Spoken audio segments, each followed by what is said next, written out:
UFO Channel. Groom Lake, Pittman Station, Paradise Ranch, St. Elsewhere, Dreamland. While it's known by many names, it's perhaps best known simply as Area 51, and few places in the world have generated as much speculation and interest as this remote base located in the Nevada desert. On the surface, it looks relatively inconspicuous, yet it's one of the most heavily guarded sites in the world, with armed guards authorized to use lethal force against anyone who tries to cross its boundaries to look inside. In UFO circles, the base has long been associated with the retrieval and re-engineering of alien technology acquired from UFO crash sites such as the Roswell incident in 1947. Indeed, witnesses have reported strange objects in the sky around the base, and people who have claimed to work at Area 51 tell stories of experimental aircraft based on the alien propulsion systems. The fact that the US government wouldn't even acknowledge the base's existence until 2013 has only reinforced the belief by some that something otherworldly is kept inside the well-guarded base perimeter. But could the truth be a little more down to planet Earth? In recent years, more and more information about the history of the base and its role in the Cold War standoff between East and West has come to light, and could go some way to explaining why the base has garnered such a reputation. From advanced spy aircraft to captured enemy fighters and early research into the stealth aircraft, Area 51 has quietly waged the technology war against American enemies for over 60 years. Early history. Groom Lake, upon which Area 51 is built, is a barren salt lake in the Nevada desert, and has been the scene of intermittent lead and silver mining between the late 19th century to the early 1950s. The flat and hard terrain made it ideal for use as an airstrip, and in 1942, as the US geared up for World War II, a base was established with two crossing, unpaved runways named Indian Springs Air Force Auxiliary Field. Indian Springs remained open until 1947, and after a brief period where mining in the area resumed, Groom Lake became barren once again. In the meantime, the Allies, who had been victorious during World War II, were now staring suspiciously at one another across the so-called Iron Curtain, and the Cold War was heating up. Both the US and the Soviet Union began a modernization of their armed forces to face one another, and the US needed to know just how advanced and extensive the Soviet weapons program was. Spy satellites were over a decade away, and so the US government therefore turned to the Lockheed Aircraft Corporation to develop a long-range, high-altitude reconnaissance aircraft that could spy on the Soviet Union. The design team for the new aircraft was headed up by the legendary aircraft designer Kelly Johnson, who is considered to be one of the greatest minds in aviation history. His department at Lockheed, known affectionately as the Skunk Works, developed an incredible aircraft that was capable of flying in excess of 70,000 feet, well above what Soviet fighter planes could fly at the time. The project, dubbed Aquatone, was draped in a level of secrecy that was arguably greater than that of the Manhattan Project, that developed the first atom bomb. Paperwork surrounding the project was not stamped as secret, so if they were ever lost or misplaced, nobody would know it was a secret document, and would likely dismiss it rather than let curiosity at having a secret document get to them and start reading it. The aircraft was also given the designation of U-2 as part of its cover, since in the US military, aircraft marked with a U are generally transport or logistic types rather than spy planes. The unique qualities of the U-2, combined with the required level of secrecy, was forever a problem for the design team when it came to finding an appropriate test site. More than 50 sites were rejected before Kelly's team stumbled across the old wartime strip at Groom Lake. The wartime strip was by then in a poor state, and so a new runway would have to be built specifically for the U-2. Convinced he had found the ideal place he convinced the US government to purchase the land, and it was given a grid reference by the Atomic Energy Commission, namely Area 51. Unfortunately, at that time, the US was conducting nuclear weapons tests at the nearby Nevada test range, and the Salt Lake was downwind of these tests. This disrupted Kelly's team as they worked to prepare the site for U-2 testing, as they had to shut down work to allow the radioactive clouds to pass. However, tests carried out as late as the 1980s would show the area had a higher than normal radiation level, resulting in a cleanup effort, and has led to employees at the base trying to get compensation for radiation-related illnesses. In July 1955, the first U-2 was airlifted to the site and prepared for testing, but the U-2's first flight was not exactly intentional. On August 1st, 1955, Lockheed's chief test pilot, Tony Levier, was performing a high-speed taxi run when he suddenly realised the wheels had briefly left the ground. Flight testing of the U-2 began in earnest, and the following year, this incredible aircraft began flying operations over the Soviet Union, gathering intelligence on Soviet forces. The Soviets struggled to track the aircraft due to the altitude it was flying at, and lacked any way of intercepting it. The US also used the U-2 to spy on British, French, and Israeli forces, engaged in the ill-conceived Suez War against Egypt in October 1956. British pilots would later arrive at Area 51 for training to fly the U-2 themselves, on behalf of the American and British intelligence services. Despite the success of the U-2 in its early operations, it was clear to all that it was only a matter of time before the Soviets developed technology to counter it. As such, research began at Area 51 under Project Rainbow to develop radar absorbent material, or RAM, which could be affixed to the aircraft's fuselage. As the name suggests, this material was designed to prevent radar beams from bouncing back to the ground station and revealing the aircraft's position by absorbing them into the aircraft's body. However, the U-2 could not be made entirely invisible to radar, and this was proven on May 1st, 1960, when a U-2 flown by Francis Gary Powers was shot down over the Soviet Union. A second U-2 was shot down over Cuba during the Cuban Missile Crisis in 1962. In order to keep gathering intelligence on the Soviets and their client states such as North Vietnam and China, a new aircraft was developed that could fly higher and faster than anything the Soviets had, and Area 51 was again at the forefront of the test program. Developed again by Kelly Johnson under Project Oxcart, the new aircraft was designated as the A-12, repeating the misinformation trick they had done with the U-2, since A refers to attack aircraft. The A-12 was assembled and flown for its first time from Area 51 on April 25, 1962.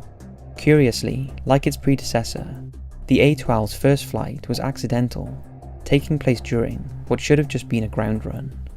Looking more like one of the wonder machines that Area 51 is famous for, the A-12 was capable of over 3 times the speed of sound, and could fly even higher than the U-2. The enormous stresses this flight regime imposed on the aircraft were such that the only material the aircraft could be realistically constructed with was titanium. But in the early 1960s, the only reliable source for titanium was the Soviet Union, and it was unlikely that they would be willing to sell it to the US for use in their newest spy plane. Therefore, the CIA created a string of fake foreign companies to purchase the titanium from Soviet manufacturers, and then secretly transported it back to the US for use in building the A-12. As well as having astonishing performance, the A-12 was also the first aircraft designed to evade radar. A model of the A-12 was assembled at Area 51, mounted on a stand in front of a radar dish to monitor how effective it was at deflecting radar beams from different angles. While not a true stealth aircraft, the A-12 was an exceptionally difficult aircraft to detect.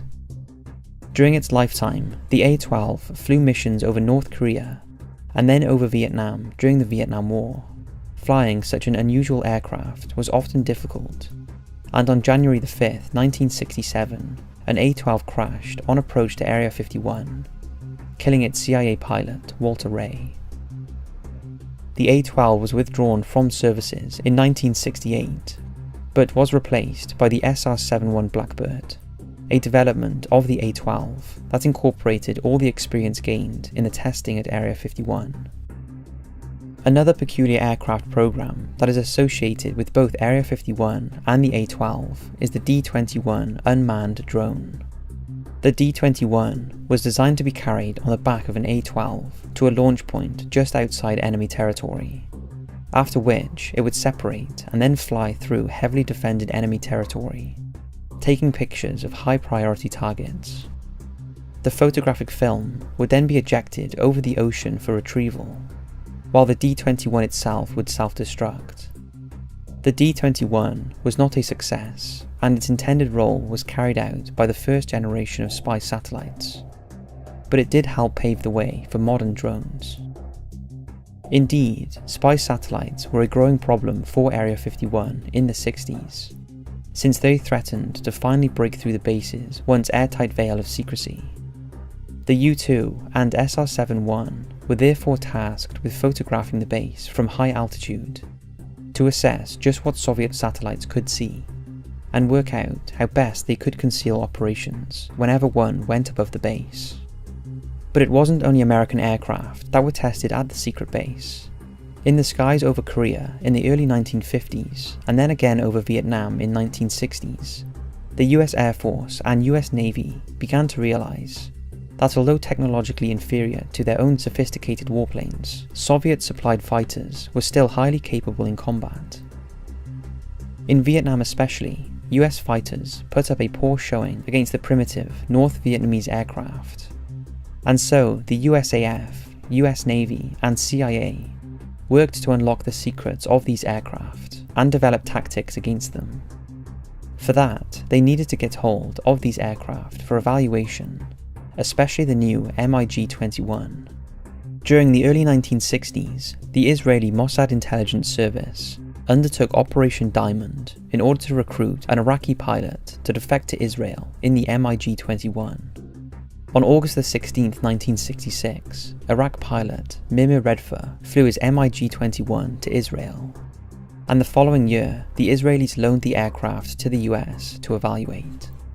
The aircraft operated out of Area 51 and was given a phony US designation to disguise its identity on official documentation. Under the Have Donut program, the aircraft was used in simulated dogfights against every major American combat aircraft to work out its strengths and weaknesses. These tests led to the US Navy establishing the Top Gun training school, based partly on the experience gained during the evaluation. Area 51 would also see the newer MiG-23 arrive later for similar trials. In the 1970s, Area 51 was the site of testing of yet another radically new aircraft, built on the research to make both the U-2 and A-12 difficult to detect on radar. Now work began on developing an aircraft that was truly invisible to radar.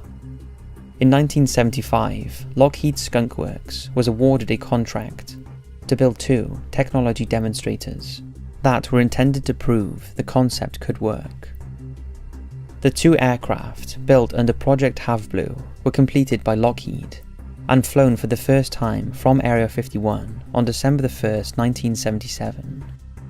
These 2 aircraft would pave the way for the F-117 Nighthawk stealth aircraft that became operational in the early 1980s and would be used to spectacular effect in the 1991 Gulf War, striking targets deep inside Iraq with impunity.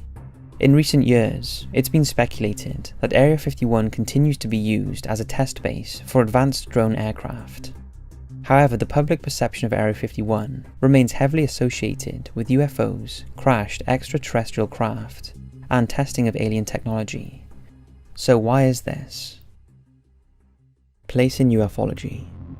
With so many advanced aircraft having been tested at the site under an intense cloak of secrecy, it's little wonder that Area 51 has become associated with UFOs. Most UFO experts agree 90% of sightings in and around the base since the 1970s can now be explained away as the testing of aircraft, such as the unusual looking Have-Blue. but around 10% remain unexplained, and the US government continues to keep silent regarding them. This has only served to fuel the many conspiracy theories over just what goes on there, even though there is often little evidence to support them. Some of the theories put forward the belief that the base has been involved in anti-gravity and even time travel experiments. Rumours of the development of stealth technology has also spurred on the idea that the base continued the work started by the Philadelphia experiment, in which a US Navy warship was supposedly made invisible for several seconds.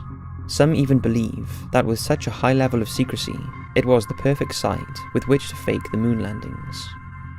Perhaps the most popular belief regarding the base is that the crashed UFO from the famous 1947 Roswell incident has been stored there, presumably after having been stored at another base in the immediate years after the crash, along with the craft's dead occupants.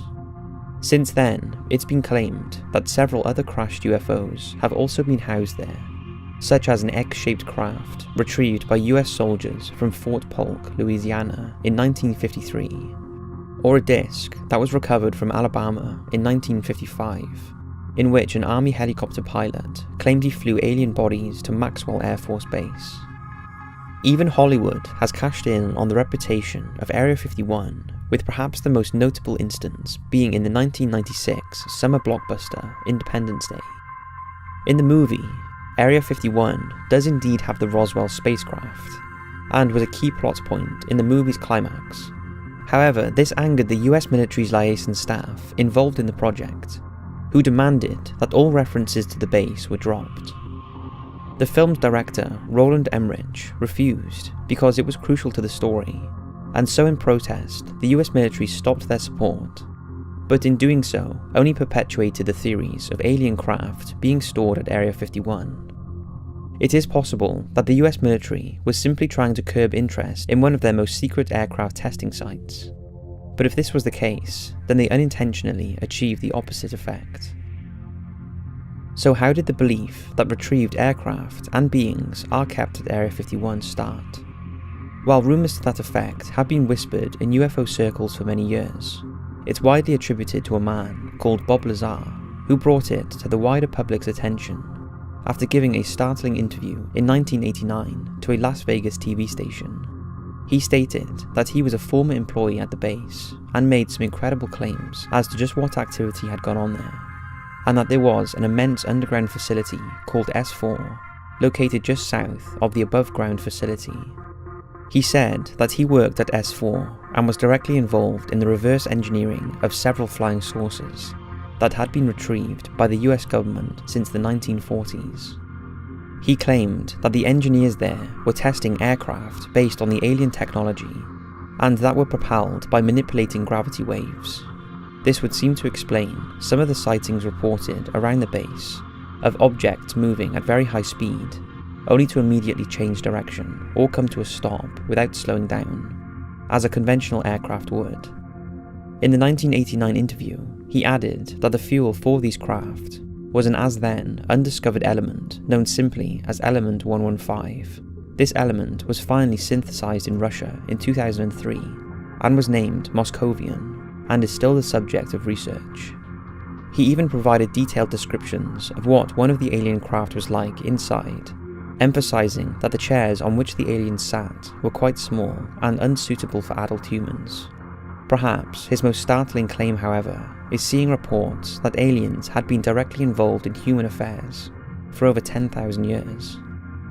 In the initial interview, Lazar had his identity concealed, but then later came forward and spoke openly about his experiences working at Area 51. When asked why he waived his anonymity, he responded by saying that it was in an effort to protect himself from the US government, who would no longer be able to silence him without encouraging unwanted interest in the goings-on at Area 51. Lazar's claims generated a lot of media attention, but investigations into his past, especially his qualifications, failed to stand up to scrutiny.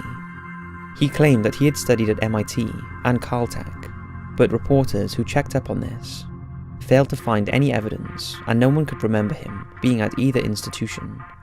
Lazar responded by saying that the US government had proven adept at erasing people's histories, and probably threatened the families of students and staff who might admit to remembering him. His credibility took another blow in 1990 when he was arrested in connection with aiding a prostitution ring, and he continues to have occasional run-ins with the law, such as in 2006 when he was charged with illegally transporting restricted chemicals across state lines. To prove he was telling the truth, Lazar took a lie detector test not long after going public with his identity. The examiner who conducted the test stated afterwards that in his opinion, Lazar was not being deceptive, meaning he at least believed what he was saying was true. Nevertheless, many academics have dismissed his claims, including leading UFO researcher Stanton Friedman. Despite this, he still has a committed following who believe him. Whether his claims are true or not, Lazar has to be given credit to bringing the story of Area 51 being home to crashed UFOs to the public's attention. But he is by no means the only person to have made such claims.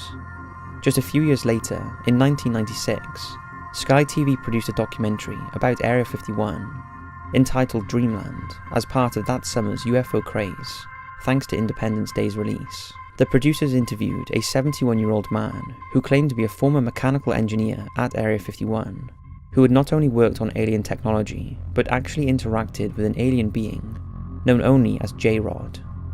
The engineer claimed that his job was to build a simulator for US pilots to train to fly a disc-shaped craft under J-Rod's supervision. Less than a year later, on May 23, 1997, radio DJ Art Bell was hosting his daily show when a man phoned in claiming to have worked at the S4 facility at Area 51. He only referred to himself as Victor and claimed he was the one who leaked a video commonly known as the Alien Interview, which allegedly took place at Area 51. The video has been debunked by most experts, and it is possible the man was trying to simply generate interest in it. But then on September the 11th of the same year, another man phoned in to Art Bell, claiming to be another Area 51 employee, and that not only were alien ships and beings being kept there, but that there was a frightening global alien conspiracy at work. The man was clearly disheveled and terrified, growing more upset as the call went on, which made people believe that the man felt that there was a genuine threat to whomever was calling. But if that wasn't creepy enough, the radio broadcast suddenly went silent because of a mysterious malfunction to which Art Bell couldn't explain. This led people believing that the government was trying to silence the caller. On April 28, 1998, Art Bell spoke to another caller, claiming to be the frightened Area 51 employee. Only this time he was calm and collected, claiming the first call was a hoax, and part of a number of wacky characters he created to call into the show with. The man would only give his name as Brian, but while he admitted that this call was a hoax, he couldn't explain the interruption of the signal during the broadcast, and said that he went to bed that night, freaked out that maybe he had gone too far and upset the wrong people. On September 9, 2014, almost 17 years to the day of the first call, comic book writer Brian Glass publicly admitted that he was behind both calls.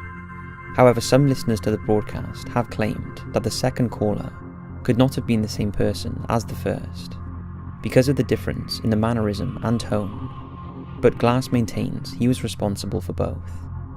The next significant figure to emerge in the story of Area 51 is Dr. Dan Burish. Burish was a noted psychology and biology academic, being the youngest person to ever be admitted to the Los Angeles Microscopical Society, and had links with Dr. Edward Teller, who was known to be linked to Bob Lazar. In 1990, Burish was employed by the US government as a biowarfare specialist during Operation Desert Storm, where it was feared the Iraqi forces would use biological weapons against US and coalition troops. Burish claims that in 1994 he was offered a position at Area 51 to work on a project known as Aquarius. Having gained his security clearance, Burish said he flew to Area 51 from Las Vegas McCarran International Airport, aboard one of the so-called Janet Airlines Boeing 737s that provide transport services to employees of the base.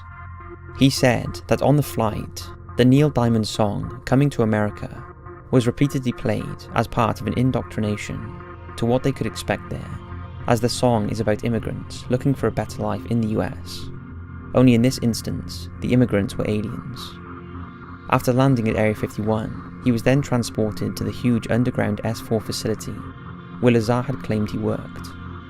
Curiously, Barish said that one of the options available to getting to S4 was a military Mi-24 Hind D helicopter gunship.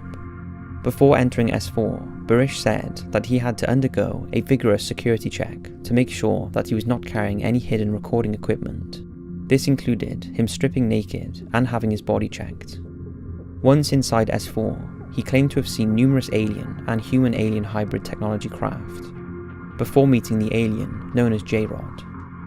Under Project Aquarius, Barish and J-Rod worked on cloning and researching alien viruses. Although perhaps the word alien is inappropriate. According to Barish, J-Rod's people were actually from Earth, but 50,000 years in our future, where a major catastrophe saw them escape across space and time. The work was carried out under the authority of the mysterious Majestic 12 organization. But Barish said J-Rod became extremely ill, and he had to care for him before helping to send him back into space through an ancient device similar to a Stargate. Understandably, these extraordinary claims have been the source of much debate. Like Lazar, Barish's credentials have been called into question, with his supporters claiming that he too has had his history tampered with to discredit him. Others claim that his story is little more than an amalgamation of previous stories, including ones that have been debunked. Some of his employment history seems to contradict his education claims, and he is known to have a history of financial difficulty, so would benefit from going public with such a story. Barish himself has even suffered physical attacks over his claims, but his supporters simply claim that the infamous Majestic 12 organization is succeeding in clouding the truth. But while both Lazar and Barish have been called into question regarding their authenticity, in recent years, another person came forward to claim that he knew of the existence of alien beings and technology at Area 51, and he was far more difficult to discredit. His name was Paul Hellyer, and he was the Canadian Defence Minister between 1963 and 1967. He claims that during his time in office, he was shown proof that various aliens do exist, and that many of them are visiting Earth on a regular basis. Regarding Area 51, he has said that one of Canada's former Chief of Emergency Measures, although he has not yet named which one, was invited to tour the Area 51 facility and saw the retrieved UFOs. The Canadian official was also given a briefing on what to do should a UFO crash on Canadian soil. So how likely is it Hellyer is telling the truth? He seems resolute in his belief of extraterrestrials visiting Earth, risking his reputation in order to inform people of his belief that many of these extraterrestrials are concerned about the way we are damaging our planet and ourselves, such as with war and pollution. Also during the time he was in government, the US and Canada had extremely close defence links due to the Cold War, so it is possible that Canadian officials would have been invited to tour Area 51 or the S4 facility, if such a place exists, but until more witnesses come forward or documents are released corroborating the story, we only have his word. In 2013, a video was released on YouTube of an elderly gentleman who apparently did not have long to live, and who claimed to be ex-CIA. In the video, he confessed to having seen alien bodies and craft at Area 51. Again, there is little to corroborate the authenticity of the confession.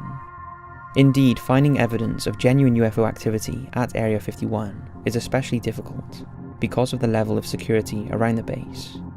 But in May 2017, an impressive piece of footage was released by the UFO hunting group Secure Team 10. The footage appears to show a UFO flying over the base and recorded by base personnel sometime in the late 1980s or early 1990s.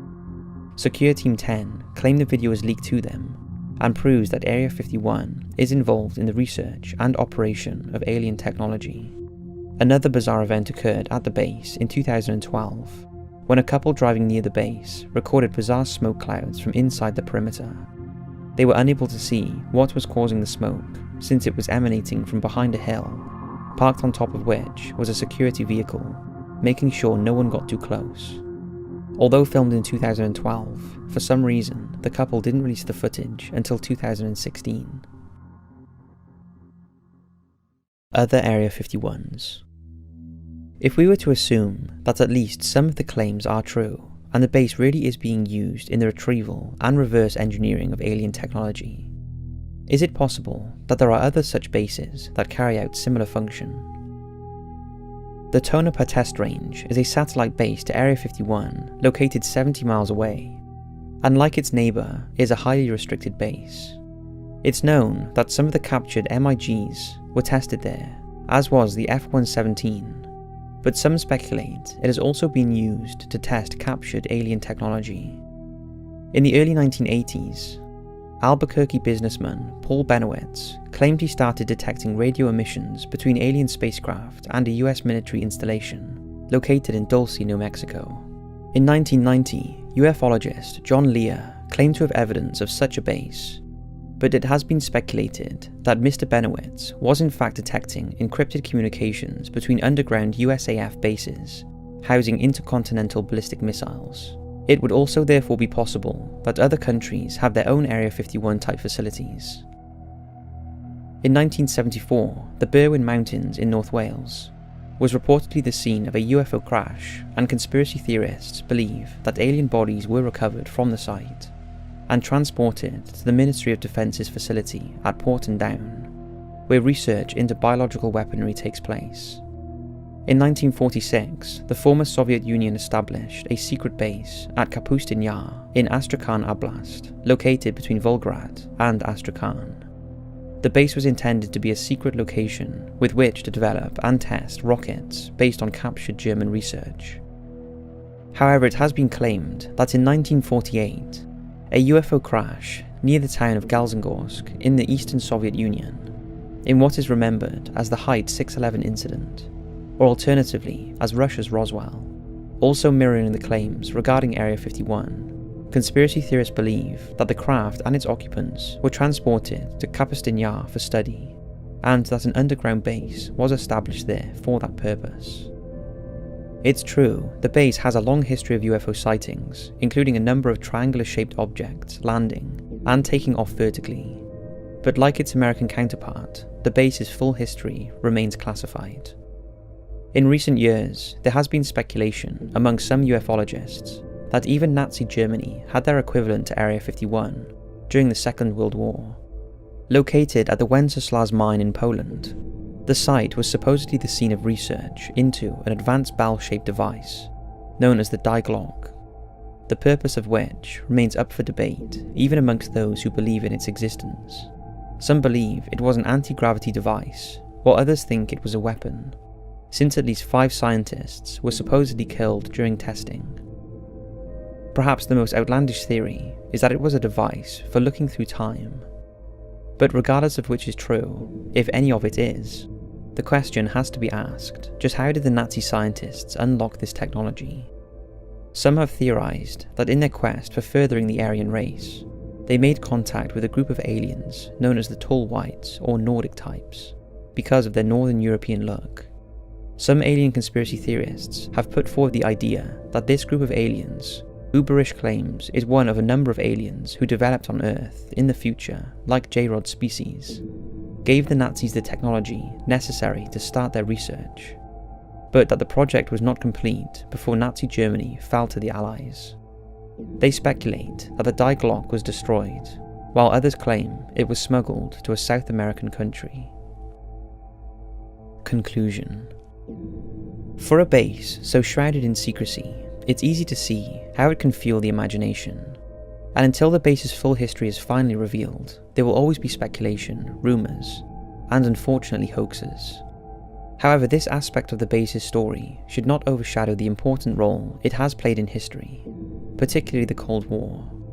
Stories of alien technology aside, it's likely many new types of drone aircraft are being tested there, the sightings of which only further the base's association with UFOs. Commercial satellite imagery from sources such as Google Earth, taken over several years, reveal the base has actually expanded since the end of the Cold War, implying that it remains a key part of America's defense and intelligence operations. Whatever the truth of Area 51 is, this fascinating site still remains well guarded, and despite the US government finally acknowledging its existence, it's unlikely to give up all of its secrets anytime soon, meaning it truly does earn the name Dreamland.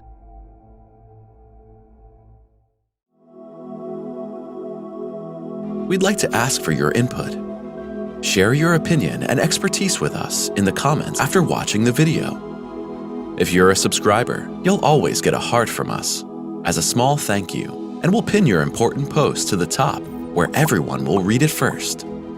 Just make sure you've already subscribed, like the video, and mention both at the beginning of your comment.